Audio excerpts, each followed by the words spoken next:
Halo sahabat Atmat Jaya Motor, Assalamualaikum warahmatullahi wabarakatuh. Bismillahirrahmanirrahim. Selalu selamat, Allahumma sholli ala sayyidina Muhammad wa ala alihi sayyidina Muhammad. Sahabatku semua, semoga kita dalam keadaan sehat. Yang penting gue ya, rukun, damai, sentosa. Nah, ini saya mau mereview mobil sedan cukup legendaris, yaitu Toyota Corolla AE92 tahun 91. Beginilah mobilnya.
Tadi videonya ya teman-teman ya, mobil ini lahir pada tahun 87, insya Allah sudah ada, tapi nggak begitu banyak populasinya.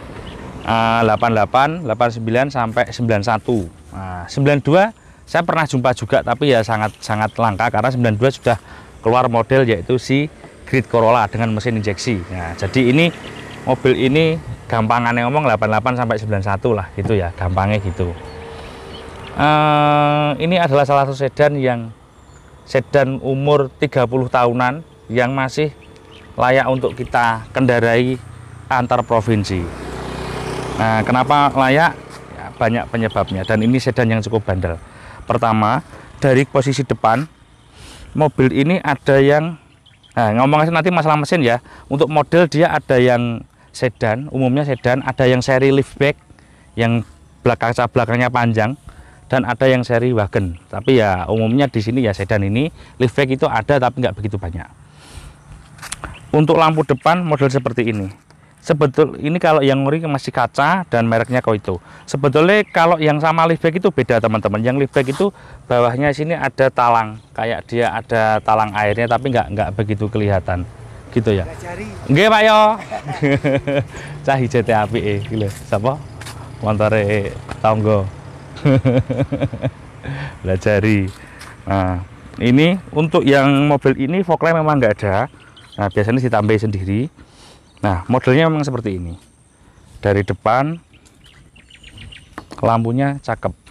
Nah, keunggulan apa dari yang lain? Untuk bodi build material build quality atau material bodinya sebetulnya juga tidak tipis, cukup lumayan cukup tebal. Nah, mobil ini punya kelebihan di apa ya, ground clearingnya juga dia cukup tinggi, jadi mobil ini bisa untuk masuk juga oke.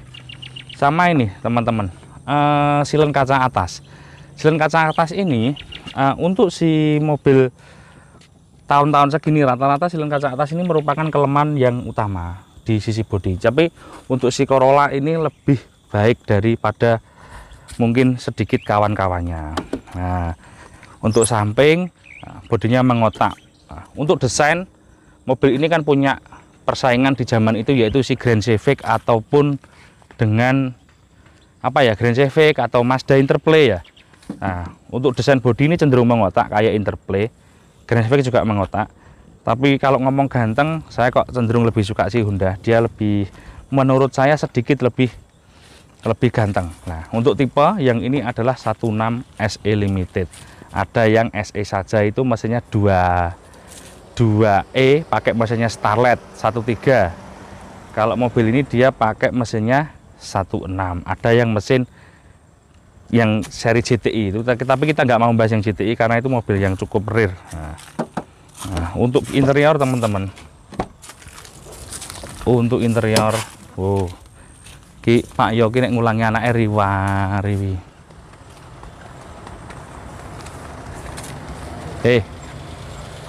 Janjane iki lho kate nanti.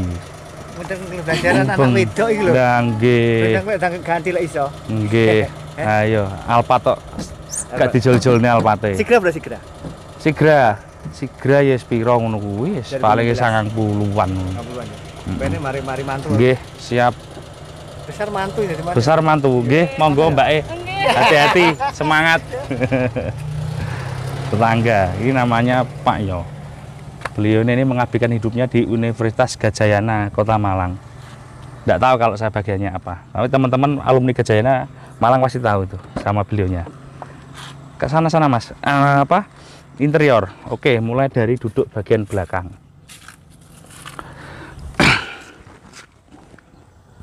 Bagian belakangnya seperti ini.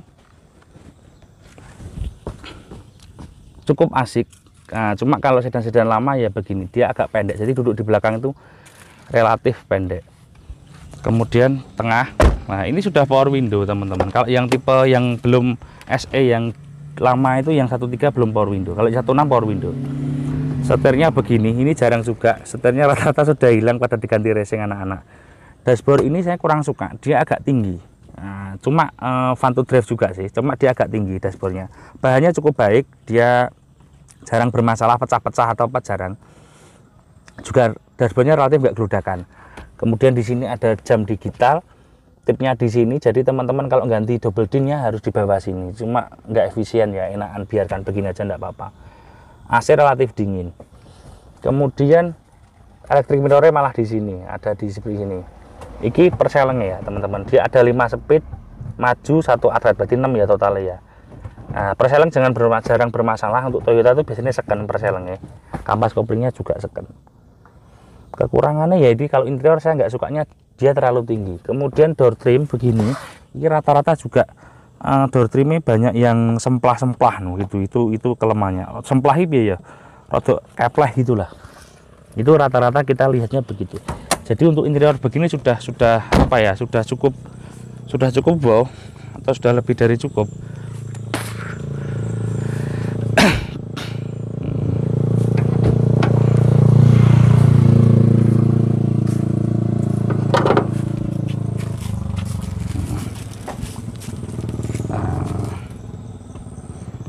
Untuk mobil ini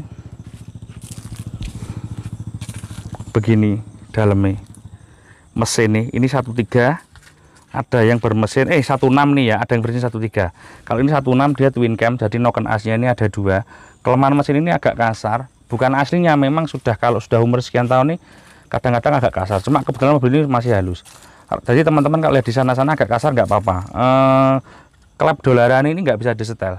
Nah, gitu. Jadi kadang harus beli satu set, kadang tidak dibelikan. Jadi kadang bunyi cek dikit aja. Tapi bukan jangan bayangan kasar tuh kemerasak itu enggak, agak kasarnya itu gitu. Jadi agak bunyi kemerasak dikit gitu. Tapi enggak kedengar. Kalau di dalam kabin enggak begitu kedengaran kok. Bak transmisi juga jarang bermasalah. Kalau mobil seperti ini packing ya, packingnya harap diperhatikan. Packingnya kalau kalian lihat ada ngembes-ngembes ya dibelikan packing, ya nggak mahal kok packing itu. Kemudian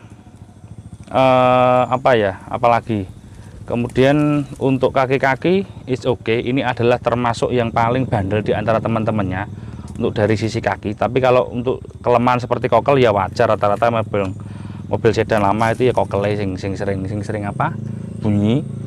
Rem jarang masuk angin, cuma kadang sentralnya aja. Kalau karet sentral yang atas ini, seal sentral itu banyak kok. Kendalanya cuma di situ aja. Overheat, nah ini lebih kuat dari kompetitor ya, karena ini radiatornya juga cukup besar. Jadi untuk overheat sih jarang. Nah, teman-teman agak yang diperhatikan apa ya? Biasanya kalau ada mogok itu di sini. Ini namanya blok kop delco. Nah, biasanya sih, jadi dia kayak pengapiannya sumbernya di sini. Jadi kadang-kadang kalau ada mogok bermasalahnya itu di sini aja. Kalau untuk suplai bahan bakar sih dia sudah pakai pompa ya. Tapi ya nggak begitu jarang barang masalah juga. Yang intinya di sini kop delco ini. yang kalau terjadi mogok itu di sini. Kalau untuk overall yang lain enggak rumit, dan mobil ini tidak pakai ECU, jadi tidak ada komputernya. Kalau beli, nah ini mobil saya ini kabelnya agak berantakan seperti ini. Kabelnya agak berantakan. Ini kalau misalnya teman-teman di set lagi, ini yang kerjakan kayaknya ya tukang, tidak saya ya, maksud saya dapatnya begini, agak berantakan. Tapi ya tidak apa-apa, cuma kalau dipandang di mata kurang begitu indah dan kurang safety lah. Overheat jarang, mobil seperti ini kalau overheatnya itu ada di kipas, kasusnya rata-rata di kipas sama radiatornya bocor ataupun karena korosi ya, sudah tua ya. Kalau terjadi radiator korosi nggak usah bingung, ganti aja, nggak mahal kalau radiator twin cam ini. Nah kemudian kipas kalau memang ragu, biasanya teman-teman ini dijamper langsung sama kontak on. Nah biasanya saya sering lihat itu katanya orang Jepang tidak boleh, kata insinyurnya mobil ini. Tapi kadang kan kenyataan di sini untuk supaya mobil bisa berjalan dengan baik, kadang juga kipasnya dijamper, jadi dia langsung di kontak on, langsung kipasnya langsung hidup. Saya juga banyak jumpa begitu. Ya untuk orang yang teliti dan detail kadang begitu jadikan masalah. Kalau ya tidak apa-apa, yang penting bisa jalan, bisa oke ya tidak apa-apa, worth it aja gitu loh. Jadi harus bisa dimaklumi, segala kendaraan itu harus bisa dimaklumi. Oke ya. Untuk sekarang ini dari sisi engine, jadi tidak ada banyak masalah. Untuk spare part sangat banyak dan melimpah untuk spare partnya. Masih oke, tangganya apa gitu ya. Untuk pajak, untuk di Jawa Timur sini kalau tidak progresif 900.000 untuk tahun 91. Nah untuk pajak itu. Kalau untuk yang lain apa ya oke aja sih. Perawatan sangat mudah, kalau murah banget ya enggak, kalau dibanding sama Civic sama yang lain juga enggak murah, cukupan. Jadi kalau mudah iya, karena dia masih sistemnya karburator. Tapi mobil ini yang lebih unggul dari kompetitornya kaki, dia lebih kokoh gitu. Rasa naikkan juga enggak kalah kok, juga cukup empuk. Ayo sekarang kita coba ya, kita coba mobilnya. Oke, sekarang kita coba. Kebetulan AC ini cukup dingin, kalau tidak dingin ini susah. Ini sekarang puasa-puasa, panas. Power steering dicoba teman-teman. Insya Allah ini power steeringnya dalam keadaan baik. Nah, power steering, nyoba jalan, agak gelioran, dan harus ada agak berat ya. Kalau terlalu enteng ya nggak enak. Jadi harus ada beban dikit-dikit, harus ada. Kemudian di sini kan putar balik. Nah, ini diputar pol. Diputar pol. Oke, lumayan ya, sudah tidak 100% tapi masih cukup lumayan. Kopling sama diinjak-injak enggak apa-apa. Diinjak-injak. Koplingnya sama diinjak-injak enggak apa-apa. Jadi koplingnya cukup. Ini enggak enteng banget tapi cukupan. Jadi untuk usia kampas perkiraan saya masih sekitar 30.000 kilo lagi baru ganti untuk kampas kopling. Naikkan ini cukup enak. Tak lepas juga, tidak bandang. Teman-teman, untuk merawat mobil seperti ini itu kita hanya butuh apa ya?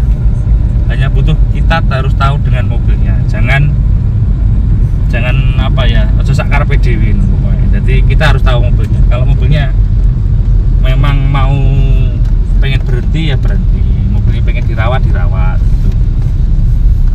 Tapi jangan kira mobil ini pengen berhenti ya sedikit. Ini mobil ini masih kita pakai dari Malang ke Jakarta gitu masih oke. Jarak 1000 km masih oke. Tapi jangan dijos. Sini Jakarta harus berhenti. Namanya mobil sudah umur. Di sini nanti dari Malang 4 jam nyampe Solo berhenti, makan isoma, jalan lagi, nanti Cirebon berhenti. Nah, mbok jos supirnya gantian, mobilnya capek pasti. Nah, untuk perawatan jangan khawatir. Jadi murah itu, olinya juga murah, suku cadangnya juga nggak begitu mahal, dan yang pasti kalau teman-teman punya uang 30 jutaan worth it lah. Daripada uang 30 juta teman-teman pakai buat DP unit, DP kendaraan baru atau gimana, saya kira bunga bank itu akan lebih besar daripada perawatan. Jadi kalau ada uang nabung, kredit yang syariah itu ya nabung, itu menurut saya begitu. Nabung, kita ada uang beli. Jadi beli yang semampunya saja, gak usah ngoyo gitu. transmisinya oke. Cuma kadang-kadang saya sering jumpa itu di gigi 4 itu kadang kromesnya ngelepeh. Itu enggak semua, tapi saya beberapa kali jumpa mobil twin cam ini di gigi 4-nya kadang dia ngelepeh. Jelek balik ke nol lagi, terus masukkan lagi. Ya enggak apa-apa sih, enggak begitu ganggu. Cuma kadang orang kan risih gitu aja. Untuk yang lain overall is oke. Pajak juga terjangkau, perawatan juga terjangkau. Saya kira begitu ya teman-teman. Rasa naikkan tergantung keadaan mobilnya. Kalau sama dapatnya kurang lebih kayak gini ya masih sangat oke. Kalau dapatnya geludakan ya nanti harus opnam untuk di kaki-kaki. Dan kaki-kakinya juga nggak mahal kok. Kalau geludakan semua ya paling benahi kaki ke 4 titik ini ya paling 1 sampai 2 juta sudah kakinya sudah enak. Jadi jangan khawatir kalau dapat mobil kakinya geludakan ya dibenahi. Kalau beli seperti ini jadi bawa pulang, radiator dicek semua, kampas, seal, oli, packing, oke deh, langsung kita bisa untuk antar provinsi ya oke. Kalau beli pulang nggak mau ada ngecek lagi ya nggak apa-apa, tapi nanti kalau mobilnya bermasalah di jalan, nah itu jangan nyalahkan saya dapatnya mobil nggak bagus, jangan gitu, kalian yang nggak bagus. Beli mobil itu pulang harus dirawat, nah, harus keluar uang lagi, jangan ngepres. Kalau tidak mau ngerawat tidak akan bisa dipakai, pasti ada masalah di belakang hari. Jadi sedia payung sebelum hujan. Gitu ya teman-teman ya. Terima kasih. Ini saya mau balik pulang, cuaca sudah cukup panas. Mudah-mudahan review ini bermanfaat. Jangan lupa share, like, komen. Kalau bermanfaat di share aja ke teman-temannya. Terima kasih. Assalamualaikum warahmatullahi wabarakatuh.